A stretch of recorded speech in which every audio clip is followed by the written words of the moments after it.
This is a book review of Tribes by Seth Godin. Just finished it. It's a pretty short read, and I'm going to share some of the biggest insights and takeaways I had in case you don't have the time to read it. So first of all, this book, it's pretty short. It's only about like 100 or so pages. And I would say even though it's only 100 pages, it feels like there's a lot of fluff in there. I think that if you're trying to figure out what books to read, don't read this one first. This book is really focused on leadership, but I think it's like giving you an extra like 5% boost in a sense. And there's a lot better high yield books that you can read first just for general self-improvement. So it's great if you've already read a lot of other books and you want to, get a little different perspective on leadership. And it does have some kind of, unique stories about how different leaders were able to overcome different hard situations and still use, with like very limited resources, still accomplish their goal. But I would really say that it's nothing like, super revolutionary. And at least for me personally, each person's different. I feel like I've actually heard a lot of this stuff, that the advice that's in here before. But we're going to dive straight into the notes about what I thought the biggest takeaways were. So that whole idea of this book is that like everybody has a tribe. A tribe is a group of people who are following a leader. And it's not only in like a company situation, not only in like, a sports situation with a coach, but it's in every single hobby, every single side club you're in, and every interest group there is. They call that a tribe. That's what Seth calls a tribe, right? And he says there are more tribes than ever because of the internet. And this also means that there's a bigger need for leaders of these tribes more than ever as well. And so he really pushes everybody to, start developing their leadership skills to be leaders and lead the tribes, because he says that everybody needs people to lead them. And he really focuses a lot on the old ways of doing things, right? With like the idea of a factory working job that's super stable and where you can just focus on, only having one skill set. Like it's more likely that you just hone your skill set and then you don't have to worry about leading people, because that'll never be something you do. You just stay with your job. But over time, he emphasized how that's become increasingly unstable as there's a lot of layoffs and things like that. And people realize it's actually not the best way. But a lot of people, he says, will choose the most stable route just because they're afraid of taking that risk or afraid of trying to do something else. And he really pushes us to take that risk and go out there and learn how to lead and, take that alternate path, right? And he really highlights a big difference between leadership and management. So he says leadership challenges and adapts, but management settles into a fixed pattern.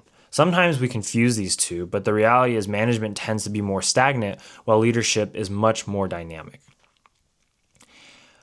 The two things that are required to create a tribe are a shared interest and a means of communication. If you boil down all the tribes, the groups, everything into, a very simple like category, it's going to be they have a shared interest or goal or something like that, and they have a means of communication. Now with the internet, it's so easy to form kind of communities, and you'll see like across, even Facebook, which is now considered much more old, right? But you have like Instagram, you have so many different messaging groups, WhatsApp, you have just normal messaging groups, right? Like text message, you have email, like there's so many different ways to stay connected. And it's really just showing there's a huge opportunity. And he wrote this book. I think the most surprising thing about this book is he wrote this book in like 2008, which is like way before, a lot of this kind of idea of what the internet is. All this stuff was even, like a reality, which I think is honestly the most impressive thing. The fact that he was able to recognize so early on how a lot of stuff would kind of shift. I think that's a really big insight. We already talked about this, but the main reason why everyone isn't acting as leader and leading their own tribe is because of fear of what other people think. Also fear of, being like reprimanded by other people. Let's say if you're in a work situation, you're afraid your boss is going to fire you. Of course, there's always, different situations, but he was pointing out how, like, at one point in Yahoo's, the company's, like, trajectory, there was one key employee who wrote a, like, letter to the boss saying that, like, there's a lot of issues in the company and they, like, had a different way to, like, fix it, all of this stuff. And they ended up giving that letter to the Wall Street Journal, who posted on the front page of the newsletter. And like, that's such a huge embarrassment, right? It's not only, oh yeah, we're going to embarrass you in front of the company, we're going to embarrass you in front of the whole world. But his actions led to a lot of Yahoo having to change things just because of the fact that it was brought to people's attention. Even though he was extremely embarrassed and everyone probably ridiculed him, it did lead to a lot of shifts later on that, one, caused him to actually seek and receive a higher paid job, but also two, like, he got so much more attention from that. And as a result, because of the way that he had kindly kind of put that letter of the improvements, it showed kind of his own skill set and actually made a lot of other companies interested in him. So the point Seth tries to make with this example is that we really can just go out there and, like, put our thoughts out there and, not be afraid, because sometimes, not always, but sometimes there can actually even be a better outcome than what we ever imagined. And it only comes from taking that small risk of putting yourself out there and not worrying so much about what other people think all the time. A lot of people are afraid about the criticism they will receive from leading a tribe, but you have to put the criticism in perspective of the benefits you get from leading a tribe and putting yourself out there. Imagine if you could be the most successful person that you know, or the person that you always look up to. Imagine any role model. Imagine maybe the most wealthy person, the most happy person, etc. And then imagine that you can be that person, but you have to deal with lots of people always commenting and hating on you and providing criticism or whatever. But you get to enjoy all the aspects of that person's life, but you have to deal with the hate. And unfortunately, most people just don't want to do that. But if you really think about it, it's kind of a no-brainer. You just have to train yourself to, overcome criticism and not take it so personally. And that's something I think that if you start any social media page, you will realize. And this is why a lot of people don't do it. And this is why a lot of people will create social media pages and then they'll take them down because they can't handle the heat. And it's like, that's, it's not great that we have to do this, but the truth of the matter is when you put yourself out there, you get a benefit and you get, the drawback. The drawback is you're going to face criticism because you put yourself out there. But the benefit is you get to impact other people's lives. You get to connect with other people. You get to lead other people. And you get to have a different level of success than if you just didn't put yourself out there like that. So I think that's really a key distinction that we should all really think about and just be aware of as we go about our journeys of trying to grow, is that a lot of times criticism is just part of the package.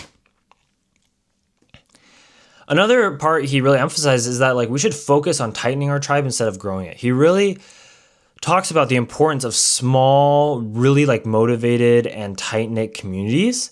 And that even though they're small, just the fact that they are so filtered in the sense that everybody's strongly committed to a cause, it allows them to do so much more and actually makes that group so much more valuable than if you had, thousands and thousands of members who didn't really do much, right? Because as you have more and more members, they each take less and less responsibility for the actions that they do, and they probably won't care as much about the overall outcome. The best leaders aren't leading for money or wealth. They do it to give back and help others and help build the dream their tribe is chasing. As a result, though, money and wealth will come, but it's at the end, not at the beginning. And you can't start by seeking it in order to actually get it. So I think this is kind of where you have to have a mission, you have to have a purpose. You can't just be out there just trying to make money, right? Because people can tell. And if you really focus on, okay, how can I help other people? What am I good at? Who can I lead? All this stuff, right? And you just try to focus from that perspective.